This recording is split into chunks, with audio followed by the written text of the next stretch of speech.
Wow, the future of Wildlander looks better than ever.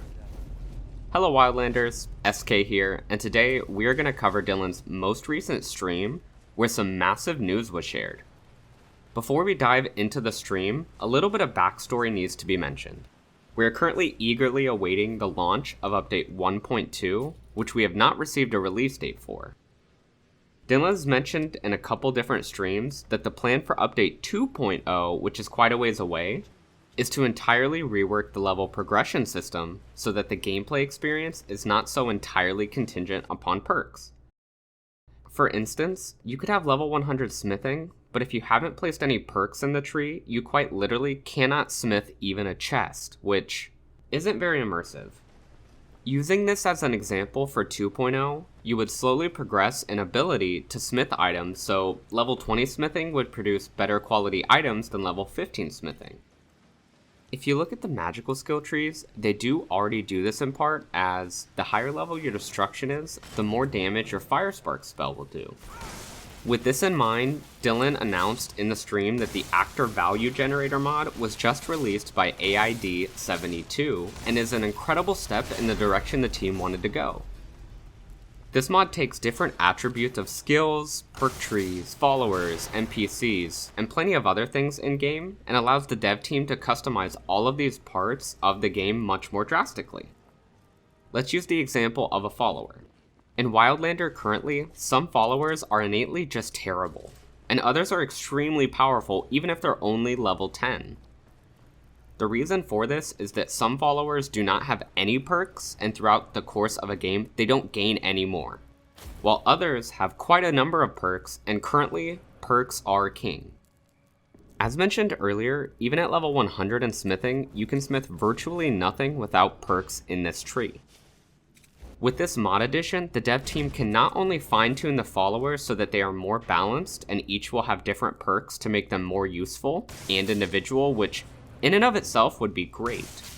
But even more exciting news is that they can give us, the player, the power to allocate perks for our followers as they level up. For instance, if I'm traveling with Vilcus as my follower and want to have him focus on heavy armor and two-handed weapons and maybe use a crossbow, I would be able to select perks for him in these trees to specifically build up my follower in the way that I want to. I cannot emphasize enough just how much more unique this will make our followers. Even if you and I both choose Vilcus, we can still have drastically different experiences based on what type of Vilcus we want to build. Maybe you want to build a mage Vilcus. But okay, follower changes are cool, but is that really groundbreaking? I would say it isn't, not by itself. So let's take a look at another option the team has because of this mod. The team can now add new skills for players to increase the interest of the game. Let's take cooking for an example. The team can build out an entire skill tree just for cooking, where instead of being able to cook every item right away and they're all the same quality and strength, you'd be able to cook a smaller portion of items as a lower level cook, but the more you hone these skills, the more items you can cook, as well as the better quality of food you make. Or let's talk about conditioning. Traveling early in the game in Skyrim is difficult due to stamina being limited and constantly fleeting, especially for armored users.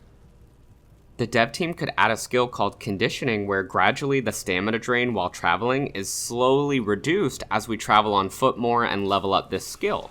Or maybe our carry weight increases every 20 or so levels and we can allocate perks about this. While this is just an idea, it perfectly shows off some of the things the team will now be able to do. What's more, spells currently are specific to one tree. Fire Sparks is specific to the Destruction tree. Now, spells could use multiple trees. For example, an Ice Knife that when thrown applies a chance to strike fear into the recipient. The damage could be based on the Destruction skill, while the chance to cause fear would be based off of the Illusion skill. These would both increase as you become more proficient with both of these skill trees. So for instance, as you level Destruction, it would do more damage. As you level Illusion, maybe you get other illusory effects, or it increases the chance that you will cause fear. My personal hope is that they change how racial abilities work so they are more dynamic. Instead of having this very powerful ability that's limited to once a day, I would like for it to be something that's much less significant at the beginning of our journey, and gradually increases in strength and is less narrow in what the ability actually does. The sky really is the limit with this. The last topic I'm going to cover is NPCs. As it stands, NPCs are static, meaning they do not level or progress no matter how many times they use their own skills. A blacksmith can craft you gear 50 times and they will not improve whatsoever.